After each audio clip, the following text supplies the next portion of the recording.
আপনারা বলতে থাকেন, আমি এনজয় করছি দেখে তো আমি কিছু বলছি না, আপনারা বলতে থাকেন, আমি এনজয় করি। আমি একটা জিনিস আরো কি আপনি নিজে মাখবেন, তাহলে আপনি আমার কাছে আলাদা কথা বলবেন। আপনার মুখে একটা গান শুনতে চাই। কি বললো? বলে আবার বসে গেছে। পূর্ণিমা আপুকে আসলে সে আমার ছোটবেলার ক্রাশ। আর আপুর হেয়ার এত নাইস, না এটা হাসির কিছু নাই, মানে ক্রাশ বলতে এখানে ছেলে মেয়ে কিন্তু মেনশন করা যাবে না। যেটা যে আমি আপু ফার্স্ট মিটাই কিন্তু বলেছি যে আপু আপনার মনের মাঝে তুমি মুভিটা আমি একদম মনিহারে গিয়ে দেখেছি, যেহেতু আমি যশোরের মেয়ে, সো সেই জায়গা থেকে চিন্তা করেই।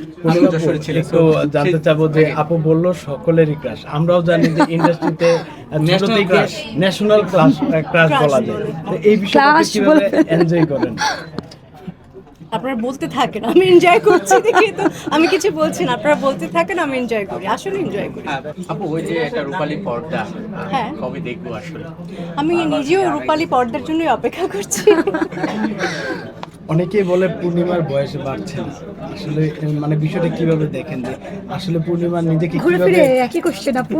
একই কোশ্চেন আসলে অ্যান্সার করতে ইচ্ছে করে না, এটা আমরা যে আমাদের নীরব ভাইও আসছে, আমরা একটু আচ্ছা, পূর্ণিমাকে একটা প্রশ্ন যেটা করবো আমি, সেটা হচ্ছে সৌন্দর্য ধরে রাখার জন্য এই প্রোডাক্টগুলো ইউজ করে নাকি কোনো ঘরোয়া টোটকা ইউজ করে, একটু যদি বলতেন আপনার পক্ষ থেকে। এটা তো চুলের প্রোডাক্ট।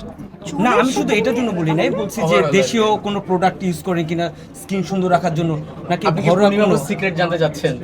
আপনি নিজে মাখবেন, আপনি নিজে মাখতে তাহলে আপনি আমার কাছে আলাদা কথা বলেন, আমি সবাইকে বলে দিতে হবে। ঠিক আছে, থ্যাংক ইউ সো মাচ। আমি আরেকটা জিনিস আরো কি একটা ওর তো কথা শেষই হয় না। একটা প্রশ্ন আমি আপু, সেটা হচ্ছে আপনি যে এত সুন্দর কিন্তু নিজে নাকি সেটা বিশ্বাস করেন না। আপু একটু সামনে বলতেন। হ্যাঁ, মানে আমার চেয়েও আরো অনেক সুন্দরীরা আছেন, অনেক পরীর মতন দেখতে আরো অনেকেই আছেন। তো আমি একমাত্র সুন্দরী না, এটা আমি বিলিভ করি এবং সবাই তাই বিলিভ করে। এবং সেটাই, দুজনকে পেয়ে কোনো প্রশ্ন আছে আপনাদের? পূর্ণিমা তো আসলে শুধুমাত্র আমার ভাই এবং আমাদের সবার দুলা ভাই রবিন ভাইয়ের পছন্দের না, আমাদের সবার পছন্দের। সো আপনারও কি ক্রাশ নীরব ভাই? সে তো ন্যাশনাল ক্রাশ, আপনারও কি ক্রাশ? সবার আমার কাছে মনে হয় যে মানে বুকে হাত দিয়ে কেউ বলতে পারবে না যে পূর্ণিমাকে অপছন্দ করে। না, এটা তো প্রশ্ন করছে আপনার কি? অবশ্যই, হ্যাঁ, আমি তো অবশ্যই পছন্দ করি। এবং আমি যখন আমার কথা হচ্ছে, আমি যখন প্রথম ছবি আমার সাথে গুলজার ভাই যখন একটা ছবির জন্য মিটিং করেছিল, ছবির নাম হচ্ছে আই লাভ ইউ, গুলজার ভাই আমাকে বলছিল যে তোমার সাথে তুমি আর পূর্ণিমা, তখন আমার মানে অনেক অন্যরকম ফিল হচ্ছিল।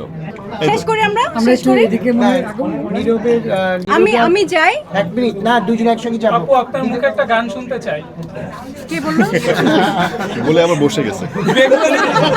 পূর্ণিমা আপু, আপনি কিন্তু বেবিনাস দিন আপুকে পুরো একদম নকল করতে পারেন, কপি করতে পারেন। আপু আজকে একটু যদি আজকে আসা ওইটা আমি স্টেজে একটু শুনি। আচ্ছা, চলো আমরা যাই। দিল দাদা দিল এবার দাদা দিল গান।